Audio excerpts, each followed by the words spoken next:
Lucas 12, 47 e 48 diz assim a palavra do Senhor: aquele servo que conhece a vontade do seu Senhor e não prepara o que ele deseja, nem o realiza, receberá muitos açoites.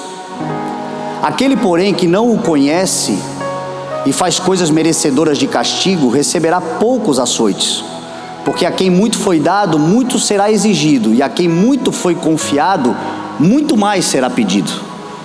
Amém? Você pode dizer amém por essa palavra?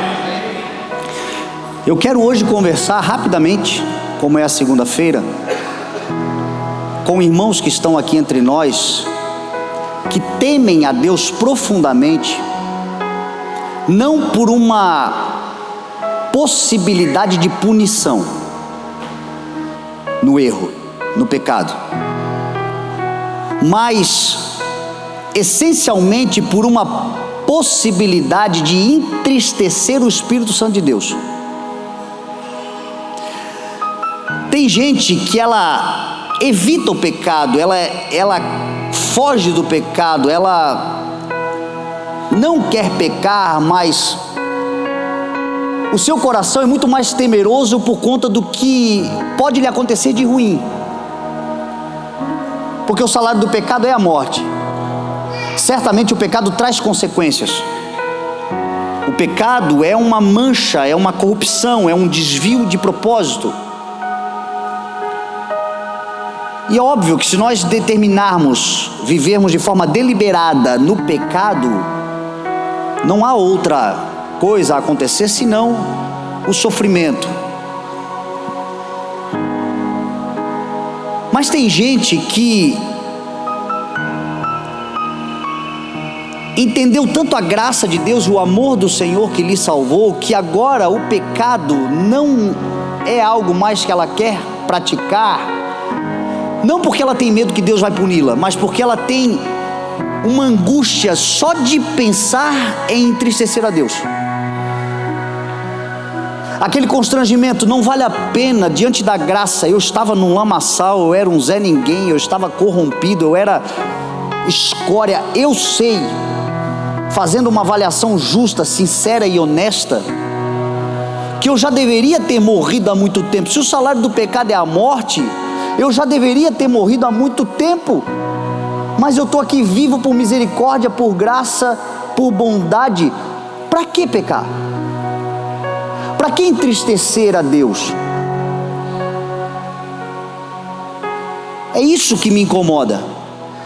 Tem filhos que têm medo dos seus pais porque os seus pais são bravos, violentos. Então eles tentam não fazer as coisas na frente dos pais, ou evitam fazer determinadas coisas, porque sabem que o pai vai pegar de pau quando chegar em casa. Mas tem classe de filhos que não fazem coisas erradas porque tem vergonha de olhar na cara do pai e dizer assim: o meu pai se entristeceu comigo. Meu pai é um homem correto, meu pai é um homem sério, meu pai é um homem honesto, meu pai é um homem digno na sociedade, e o que eu estou fazendo está envergonhando o meu pai, está envergonhando a minha família. Então é esse tipo de constrangimento que deve ser o nosso temor. O constrangimento de que nós temos um Deus santo, justo, verdadeiro, bondoso, maravilhoso, cheio de misericórdia e doador de todas as bênçãos. Para que dar mau testemunho? Por que sentir a tristeza do Espírito? Como diz a palavra, não entristeçam o Espírito Santo de Deus, com o qual vocês estão selados para o dia da redenção. Deus se entristece. Então tem gente que tem esse tipo de sentimento, e as coisas que eu quero falar hoje é mais voltado para a liderança. Eu quero pegar alguma coisa do que eu preguei ontem, e a mensagem já está na internet, mas com uma conotação mais agora para ministros, para gente que vai governar com Cristo. Ontem eu preguei João capítulo 8, que conta a história da mulher adúltera, surpreendida no adultério, que foi trazida até Jesus, para que Jesus lhe condenasse, lhe sentenciasse na lei de Moisés. E aquilo tudo era uma armação, era um circo que eles estavam montando para que Jesus então falasse qualquer coisa e eles pudessem usar isso contra ele. Mas o fato é que aquela mulher havia sido pega em adultério, e Jesus estava ali ensinando no templo, logo pela manhã, voltando de um dia anterior, aonde ele tinha recebido um mandado de prisão. E aí eu contei ontem, bem longamente, sobre isso, que os líderes religiosos mandaram prender Jesus porque ele estava pregando no templo de Jerusalém. Então o templo de Jerusalém era o centro religioso daquela época. É mais ou menos como se você pegasse hoje, resolvesse ir lá no Vaticano, entrasse lá na Basílica de São Pedro e começasse a pregar lá dentro. Se você fizer isso, a guarda suíça pontifícia vai chegar em você na hora, vai chegar, vai te ver, menos, cala a boca, fica quieto, que aqui já tem quem tem autoridade para pregar, aqui já tem as pessoas que podem.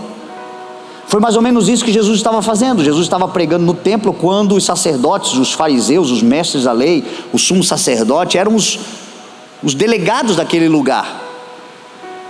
Só que ao mesmo tempo eles eram corruptos, hipócritas, e eles estavam desviando o povo, eles estavam comercializando dentro do templo, estavam virando uma bagunça aquilo lá. E Jesus estava trazendo a verdade, estava anunciando o evangelho e o reino de Deus. E aí eles mandaram guardas prendê-lo, e aqueles guardas, você sabe da história, quando chegaram lá não prenderam Jesus, voltaram, perguntaram, por que não prenderam? Porque ninguém fala como ele fala, porque Jesus estava falando de tal forma que ele convencia. Quando o Senhor fala e a gente abre o coração para o Senhor falar, ele convence. Ele pega corações de pedra e transforma em corações de carne. Ele pega pensamentos, conceitos, preconceitos, doutrina humana, ideologias mil, e tudo isso se desfaz diante da palavra do Senhor Jesus quando ele começa a falar. Agora, ministerialmente falando, o mais importante aqui é que Jesus, ele estava decidido a ir até o fim. Ele tinha uma causa, e é isso que eu preguei. Basicamente eu preguei só sobre isso ontem. O poder da causa. Como um homem e uma mulher que tem uma missão e que entendeu o seu propósito de vida, é dedicado à sua causa, é inabalável, é poderoso e é poderosa. Então a primeira coisa, tenha uma causa. Se você já tem, viva por ela. Porque como eu dizia ontem na igreja, aqui muito mais do que isso, a maior parte das pessoas que estão me ouvindo agora, não se tratam aqui de pessoas que não sabem para onde vão, não sabem o que são, não sabem o que Deus quer, não sabem qual é o seu propósito de vida. Pelo contrário, a única coisa que precisam mesmo é tornar isto tudo uma causa definitiva, inegociável. Eu sei o que Deus quer da minha vida, eu sei há quanto tempo Deus quer da minha vida, eu sei quanto tempo eu estou talvez relativizando, negligenciando, postergando, mas eu vou tomar isto como uma causa. E a partir do momento que você toma isso como uma causa definitiva, nada mais te para. Ninguém mais é capaz de te parar. Tanto é que ontem eu disse, Herodes certa vez mandou o recado lá, os fariseus disseram para Jesus assim, ó, saia daqui, vai embora, porque Herodes quer te matar. Qual foi a resposta de Jesus? Já estou indo? Eu acho melhor dar uma... Não, a resposta de Jesus foi, vai dizer àquela raposa, pregarei hoje, expulsarei demônios, curarei os enfermos, hoje e amanhã, e no terceiro dia, terminarei o que devo fazer. Em outras palavras, ele estava dizendo, eu vou fazer todo dia o que eu tenho que fazer, até que tudo se complete. Enquanto nada estiver pronto, ninguém me para, porque eu tenho uma causa, eu tenho um propósito. Gente assim não está sujeita à opinião dos outros, a favor ou contrariedades. Glória a Deus quando alguém pode contribuir, quando alguém pode abençoar, o fardo se torna mais leve. Que bom, coisa boa é quando a gente tem, eu acabei de dizer aqui, pastores, líderes, gente dedicada, sincera de coração, devota ao Senhor e que soma forças para nos ajudar a carregar o fardo, carregar a cruz. Isso é muito bom. Mas e se ninguém quiser te ajudar? Você vai parar por causa disso? E quando você convocar e ninguém vier? E no dia que você mandar um WhatsApp lá no grupo do ministério que você, gente, vem cá, vou precisar de ajuda aqui, e ninguém aparecer? Você vai deixar de fazer? Você vai abandonar? Você vai sair transferindo a responsabilidade? Ninguém me ajuda, ninguém me quer contribuir, então eu largo também. Porque é isso que muita gente faz. Por que faz? Porque não é causa, não é propósito. É um favor que está fazendo, é um tempo que está servindo, não é uma causa. Porque se é uma causa, você vai se agarrar naquilo ali. Você vai fazer. Vai ser desgastante, vai ser provavelmente mais lento, mas você vai estar trabalhando. Eu vou te dizer, quando você entender o propósito de Deus na sua vida, assumi-lo e tomá-lo como uma causa, você terá muitos dias solitários. Entretanto, quem passar e te ver dedicado, apesar de não ter ninguém, também você verá muitos corações se achegando para ajudar. Se você não for o primeiro a estar decidido a morrer pela causa que Deus te deu, não espere que as pessoas morram com você. Se você não for o primeiro a investir 100% da tua energia, da tua força, dos teus recursos, da tua sabedoria, de tudo que você pode, sabe e é, se você não for o primeiro a se entregar totalmente a isso, não espere que as pessoas façam isso por você. E é sendo assim que eventualmente vão se achegando um ou outro e vão dizendo assim: cara, o cara está tão dedicado, eu vou ajudar esse cara. É mais fácil você encontrar generosidade na vida de pessoas que passam e veem alguém se esforçando, trabalhando, dedicado, capinando um terreno, pintando alguma coisa, fazendo um trabalho talvez desgastante, mas está ali dedicado. É mais fácil pessoas chegarem ali e ajudar, a beneficiar, favorecer, abrir uma porta, do que gente que fica só pedindo e clamando e balançando o coqueiro e reclamando da vida. E a Bíblia diz isso. A Bíblia diz que até os amigos do pobre o abandonam, né? Mas não é uma questão de pobreza simplesmente de dinheiro. É muitas vezes uma pobreza espiritual na alma, de lamentação, de autocomiseração, de vitimismo.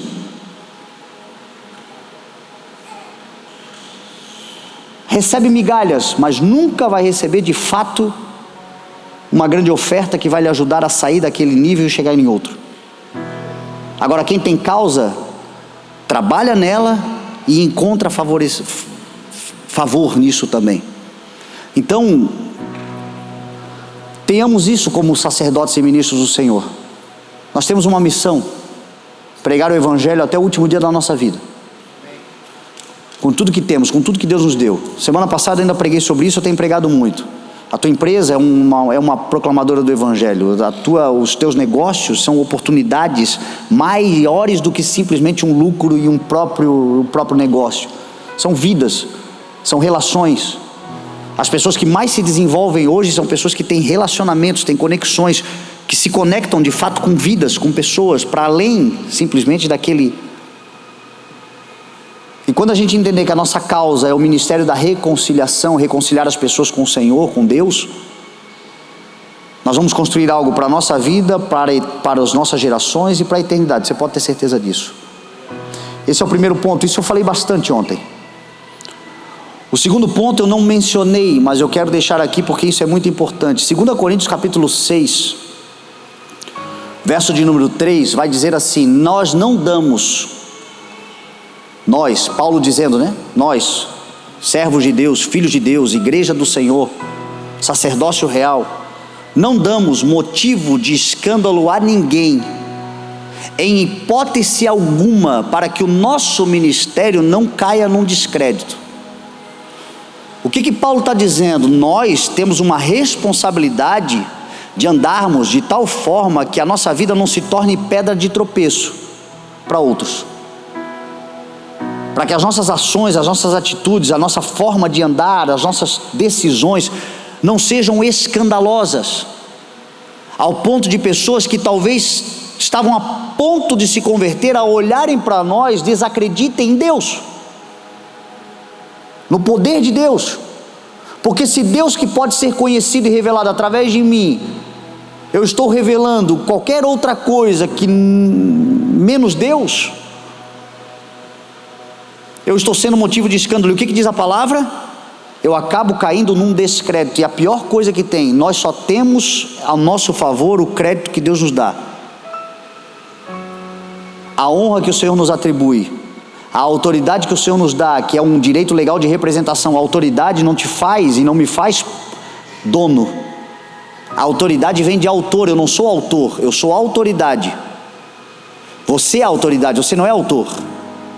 Ou seja, você é alguém que tem um direito legal de representação de um autor. Quem é o autor e consumador de todas as coisas? Cristo nosso Senhor. E Ele nos deu o seu nome, dizendo: em meu nome, pode ir em meu nome. Em meu nome, você vai lá na Havan e abre o que você quiser de crédito lá. Agora pague. Em meu nome, você vai fazer um negócio, porque você orou, consagrou. Eu estou indo à frente, inclinando o coração. Você não está nem vendo as coisas espirituais, mas eu estou articulando de tal forma que os corações se abrirão para ouvir, eles se inclinarão para você. Outros poderiam ter a oportunidade, mas eu fiz com que aquela pessoa gostasse de você, por causa do meu nome. Agora cumpra o contrato até o fim. Cumpra. Em meu nome, eu te dei um produto, um bem de consumo. Entrega. Em meu nome, eu te dei uma mensagem, te dei uma palavra, te dei sabedoria para você instruir, ajudar, orientar tanta gente. Viva você também por ela. Não seja como os fariseus foram. Como Jesus disse assim: ouçam tudo que eles falam e façam exatamente como eles mandam vocês fazerem. Só não vão fazer o que eles estão fazendo, porque eles não vivem o que pregam.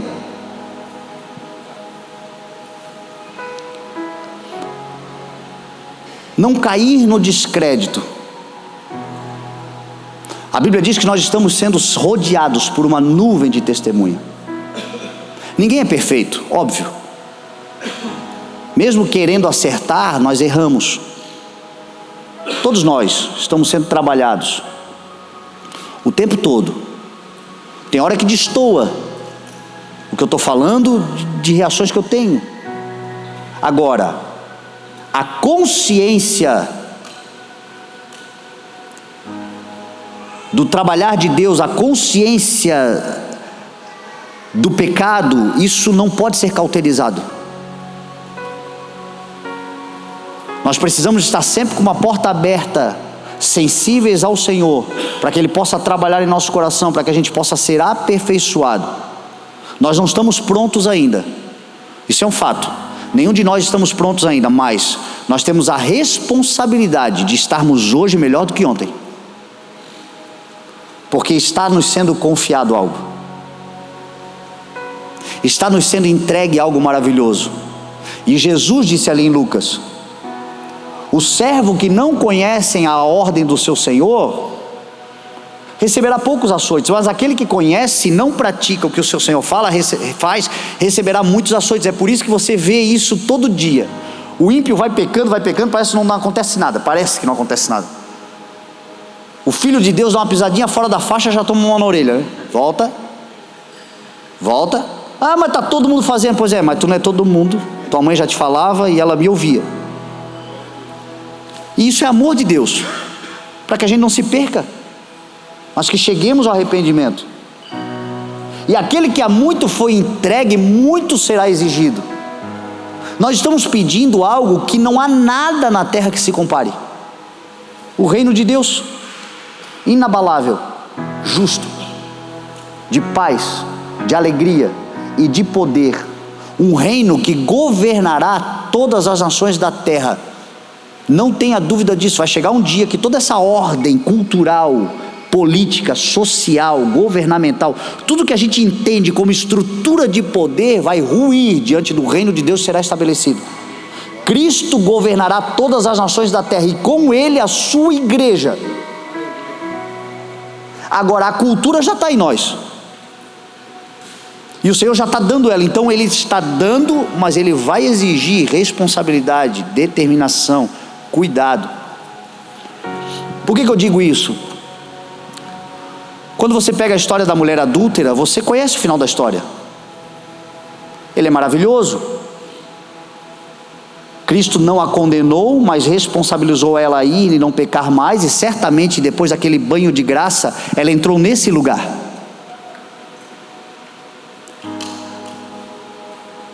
Antes ela pecava e o que ela imaginava ser a sua condenação era o apedrejamento. Mas eu vou dizer para você, eu sei o que essa mulher adúltera passava, porque eu já vivi dessa forma. Eu passei 15 anos fora da igreja, e por 15 anos o que eu mais ouvia era: se Jesus volta, tu vai para o inferno. Se Jesus te pega do jeito que está fazendo, se o Senhor pesar a mão sobre você, ai de você, porque você está vivendo uma vida de pecado, uma vida de condenação. Você está fazendo tudo fora daquilo que você sabe que é o correto. E quem me falava não estava errado, porque de fato eu estava vivendo uma vida pecaminosa. De fato eu estava plantando juízo contra a minha própria vida. Mas eu vou dizer para você, eu nunca deixei de fazer por causa disso. Porque a gente se desvaloriza tanto quando a gente cai no pecado, que a nossa vida de fato ela perde o sentido. Você, se Deus quiser matar, que mata mesmo, não presta para nada. É o sentimento de muita gente. Não tem mais jeito para mim mesmo, não tem mais, porque eu sou mesmo isso aí que eu sou e eu não quero mais. Enfim, se eu morrer é lucro. Pelo menos eu paro de viver essa vida desgraçada. É assim que muita gente está, porque tem o medo da punição. Agora, no dia que eu recebi a graça do Senhor, apesar de ser quem eu era, uma palavra de amor e de misericórdia, eu entrei nesse lugar dessa mulher. Eu também não te condeno. Tu merece a condenação, mas eu não vou te condenar. Eu vou te perdoar, porque perdoar é livrar da condenação. Agora só faz uma coisa, Fernando: vai e não peca mais. E daquele dia em diante eu comecei a andar sobre a terra nesse sentimento: para que eu vou entristecer alguém tão bom, né? Para que eu vou pisar na bola com alguém que me dá tanta bondade? Para quê? Mesmo não querendo, eu faço, porque o mal que eu não quero fazer, esse eu faço. O bem que eu quero fazer, eu não consigo fazer, porque quando eu quero fazer o bem, o mal está em mim, de modo que o meu espírito pertence ao Senhor e à minha mente, mas o meu corpo ainda muitas vezes é escravo do pecado. Eu estou parafraseando o apóstolo Paulo, e eu vivo assim também. Mesmo não querendo errar, eu erro, e a punição deveria ser a morte, mas o Senhor, com graça sobre graça e graça sobre graça, todos os dias me acorda até aqui. Então essa consciência vem: eu preciso parar com essa palhaçada, eu preciso parar com essa besteira, eu preciso parar com isso, por uma consciência de que eu não quero mais envergonhá-lo. Essa mulher certamente nunca mais foi adúltera, porque ela saiu com um banho de graça, dizendo: só para de fazer o que você já sabe que você tem que parar de fazer. E diante daquele olhar de amor que não lhe apedrejou, ela entendeu a misericórdia, ela entendeu a graça. Agora, uma coisa você precisa ter consciência, porque isso é um fato social, isso é um fato cultural, isso é uma realidade. Essa mulher foi perdoada por Jesus, essa mulher saiu sem condenação alguma, mas é muito provável que essa mulher perdeu o seu casamento, que essa mulher perdeu a sua relação social na cidade de Jerusalém. Muito provavelmente essa mulher teve que morar em outro lugar, essa mulher teve que construir uma vida totalmente do zero, muito longe de todos. Muito provavelmente essa mulher, sabendo que estava perdoada pelo Senhor, teve que ficar sofrendo apedrejamento emocional por muito tempo, porque as pessoas continuaram apontando para ela. Ela foi surpreendida. Você imagina ser surpreendido no ato do pecado.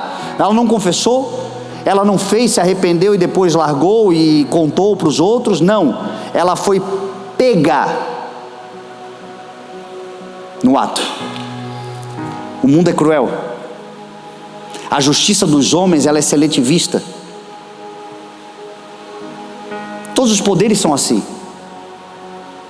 O poder judiciário, o poder governamental, o poder executivo, o poder político, o poder religioso é seletivista.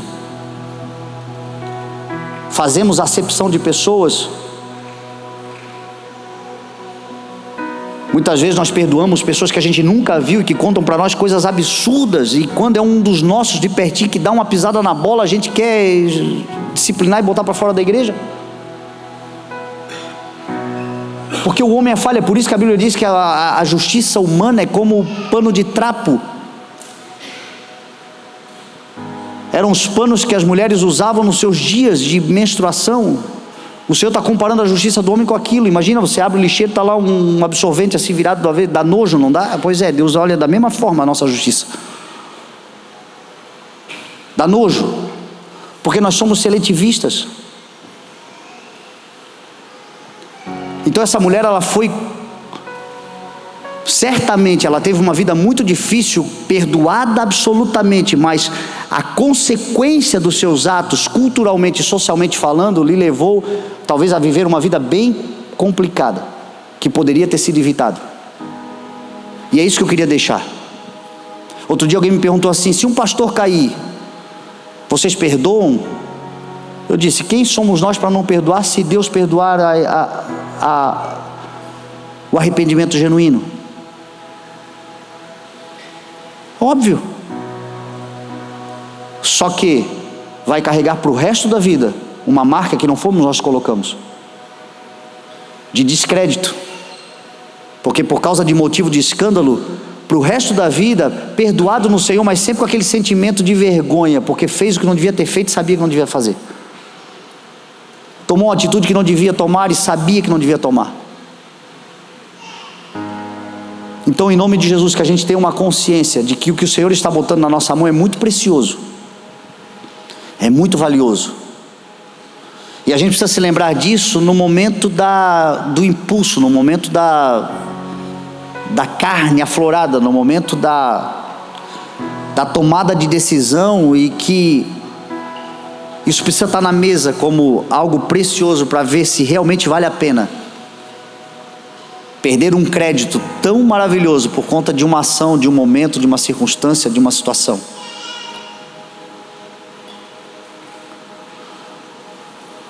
Um ministério fundamentado no Senhor que possa ser ilibado do início ao fim. Um casamento sustentado no Senhor que seja puro do início até que a morte separe. Uma paternidade, uma maternidade que seja de dedicação total até o fim. Eu tenho 3 filhos, um vai casar agora no final do ano, os outros 2 são pequenos. É muito comum, a gente vê isso na Bíblia. Jacó deu a educação para 12 filhos, era um completamente diferente do outro, uns bons, outros completamente atormentados, atribulados. E às vezes a gente vê isso dentro de casa, a gente está dando educação, tem um filho que é mais dedicado, o outro é já meio inclinado para o erro, enfim. Agora, onde é que um pai realmente e uma mãe realmente vão perder a paz? Se eles negligenciarem aquilo que é puro, aquilo que é perfeito, aquilo que eles deviam ter feito, entregarem uma educação, mas se eles não deixarem de fazer o que tem que ser feito, certamente eles vão se entristecer e chorar, mas terão paz no coração porque fizeram o que tinha que ser feito. E eu acredito que é isso que a gente precisa entender como igreja do Senhor. O Senhor está nos dando filhos espirituais, o Senhor está nos dando fertilidade para promovermos e plantarmos e colhermos sobre a terra nas mais diversas áreas. O Senhor está nos dando valores inestimáveis, extraordinários. Só que a gente precisa entender que tudo isso traz uma responsabilidade. Quanto mais alto nós formos, mais responsabilidade nós teremos. Quanto mais públicos nos tornarmos, mais restrições, de forma espontânea mesmo, nós devemos ter. Não é porque a gente está pecando, é porque às vezes a gente, é o que Paulo disse, às vezes eu deixo de fazer coisas que para mim está tudo certo, mas eu não vou fazer, porque se alguém me ver fazendo, vão cair, vão tropeçar. É o lance da bebida alcoólica, por exemplo. Você sabia que a Bíblia não condena a bebida alcoólica, a Bíblia condena a embriaguez? Agora, tudo me é lícito, mas agora tudo me convém? Imagina, Bispo Fernando, preguei no domingo, maravilhoso, tal, Deus falou, aí chega no sábado à noite, você me encontra lá na Beira Rio, jantando com uma garrafa de cerveja em cima não estou embriagado, você só viu a garrafa. O que você vai pensar? Na hora vai vir um sentimento, não combina, né? Alguns vão dizer, Não combina? Se não combina comigo, por que combina com você? Se não serve para mim, que sou luz, por que serve para você? Então são coisas públicas, não é porque a gente está pecando se fizer. É porque tem gente que vai olhar aquilo ali, o bispo bebe, então eu vou encher a cara. Eu tomei um copo, ele vai tomar um engradado, miserável. E depois vai orar e vai dizer assim, o bispo também bebe? Então foi por isso que Paulo disse, eu não como carne e não bebo determinado, por causa dos outros que não têm consciência estabelecida. Então eu me restrinjo, não porque Deus tem algo contra, é porque eu não quero ser pedra de tropeço. Você está entrando num lugar que é extraordinário, não tem nada melhor do que ser um arauto do reino de Deus, ser uma candeia acesa iluminando toda a casa. Isso é a igreja do Senhor, é luz, mas isso trará muitas restrições. Muita coisa vai deixar de ser feito, não porque você está pecando, mas porque pessoas que não entendem pecarão por causa disso. Então eu também me preocupo com o próximo. É a responsabilidade. Grandes valores, grandes projetos, grandes missões, grandes trabalhos, grandes lugares exigem. Um presidente não vai em qualquer lugar, não dá para ir. Não dá. Uma pessoa pública não vai em todo lugar porque não dá para ir, não dá, infelizmente não dá. Como igreja, você precisa entender que não tem nada mais valioso do que eu e você carregamos. Então, muitas responsabilidades, mas que exigirão sim uma cobrança. Agora, a recompensa valerá a pena. O que o Senhor promete como recompensa àqueles que nesta vida negarem-se a si mesmo, tomarem a sua cruz e lhe seguir. Ele diz que olho nenhum viu, mente nenhuma imaginou, ouvido nenhum ouviu o que Deus preparou para aqueles que o amam. Na casa do meu pai há muitas moradas, se não fosse assim eu vos teria dito, mas eis que eu vou preparar lugar, e quando estiver prontinho, tudo no lugar, eu voltarei, chamarei vocês para que vocês estejam comigo aonde eu estiver. Nas cartas ao Apocalipse ele diz que ele se assenta num trono de glória e que nós nos assentaremos com ele nesse lugar. Então a recompensa valerá a pena todo o esforço, mas aqui é esforço e dedicação. Uma consciência de que o que o Senhor está dando é valioso, é poderoso, então a gente só precisa zelar por isso.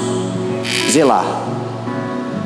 Nos inspirarmos em ministérios que a gente olha e vê que foram do início ao fim, dedicados ao Senhor, com homens falhos sim, ninguém está cobrando de ninguém uma perfeição inexistente, mas um caráter de retidão do início ao fim. Você vê ministérios assim, você vê ministérios como o do Billy Graham, que já partiu para a glória do Senhor, do início ao fim, um homem dedicado. Você vê ministérios como o Bispo Bartolomeu, que está aqui conosco aqui, 50 anos, dedicado, reto, íntegro. Você vê ministério como o do Bispo Eli, pessoas que já estão muito além de nós na caminhada e que são referências porque mantêm o seu coração íntegro, dedicados, fazendo tudo valer a pena, e muitas vezes sem falar, vão inspirando vidas. Nós temos essa responsabilidade também. Como também a gente poderia aqui nominar tantos ministérios grandes, poderosos, que se levantaram sobre a terra, mas em algum momento entrou a vaidade, entrou a distração, e houve a queda, o tropeço.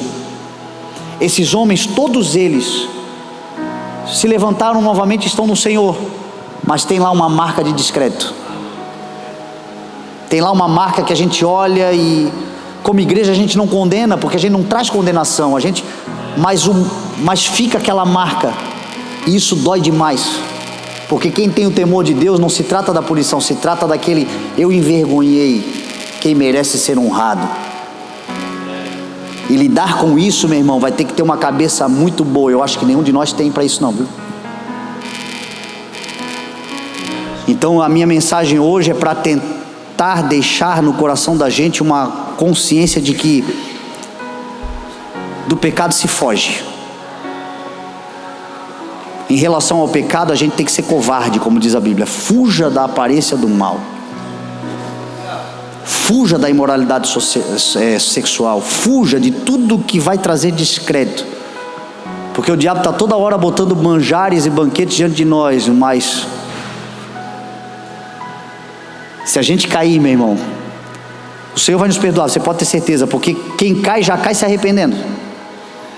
Quem tem o Espírito de Deus já cai, já tropeça, já se lambuza se arrependendo. Você pode ter certeza. E ninguém duvida de um arrependimento genuíno e de um perdão total do Senhor.